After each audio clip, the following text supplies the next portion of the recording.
Success. Everyone wants it. Few strive it, and rarely someone achieves it. It is the main reason that every successful person, be it Bill Gates, Steve Jobs, or Beatles, are asked, what is the secret to becoming successful in life? And the common answers are hard work, passion, or learn from failure. Is that all? Or are there many more things that gets unnoticed?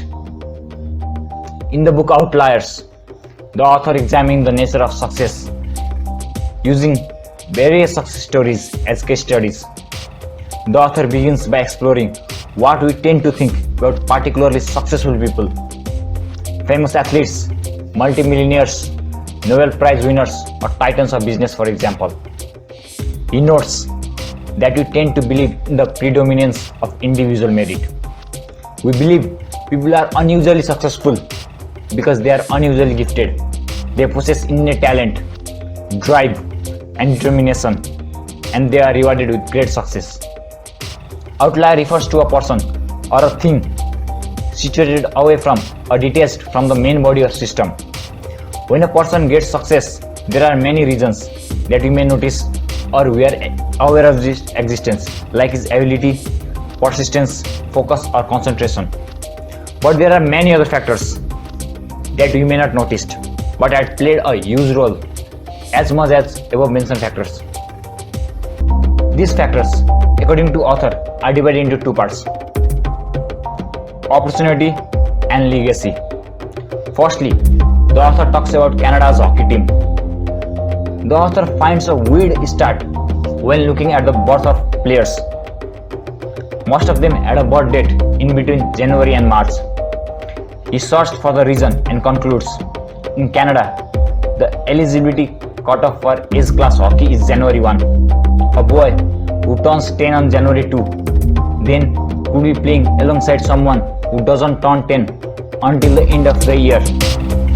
And at that age, in pre-adolescence, a 12-month gap in age represents an enormous difference in physical maturity. Coaches start to select players for the traveling rep squad, the all-star team, at the age of 9 or 10. They are more likely to view as talented, the bigger and more coordinated player who have had the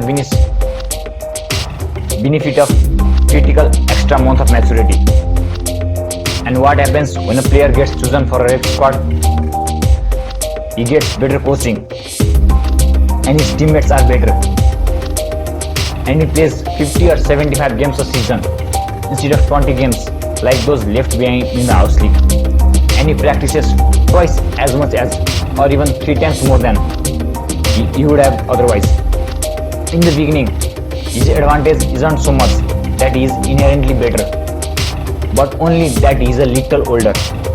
But by the age of 13 or 14, with the benefit of better coaching and all that extra practice under his belt, he is better. So, he is the one more likely to make it to the major junior league and from there into the big leagues. Let's have a look at another example. This is a story of Stanford University's psychology professor, Lewis Truman.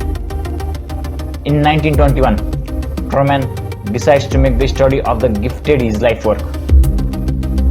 By that time Truman was finished, he has sorted through the records of some 250,000 elementary and high school students and identified 1,470 children whose IQ averaged over 140 and ranged as high as 200.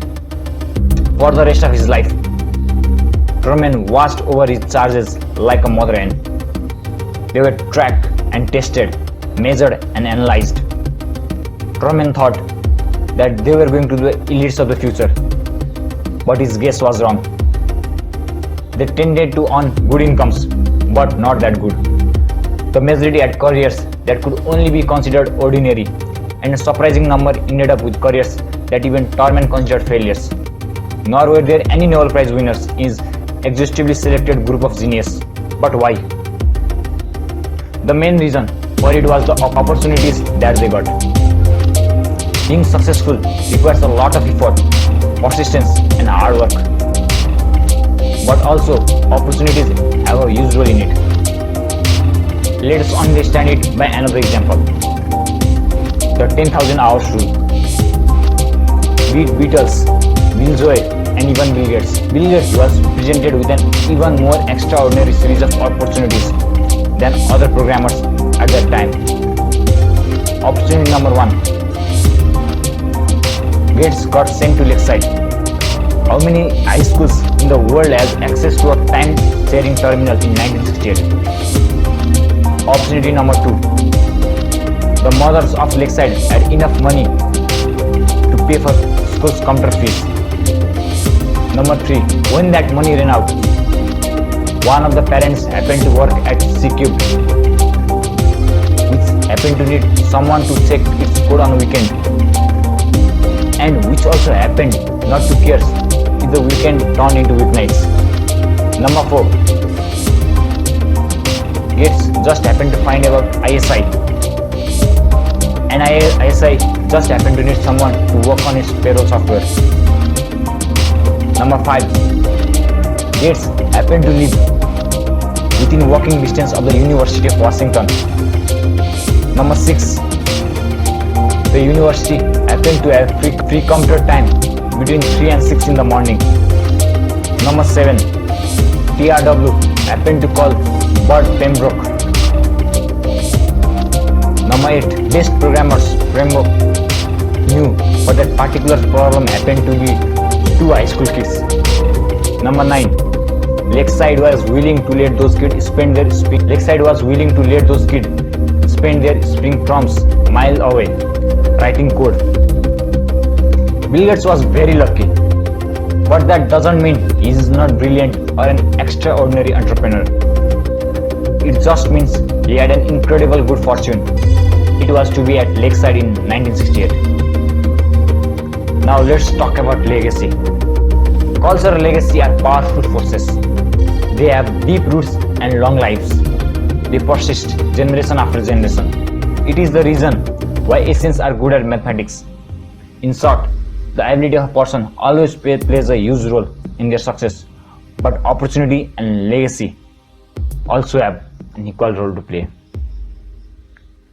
So this was the summary of the book Outliers. Don't forget to like, comment, share and subscribe. That's all for today.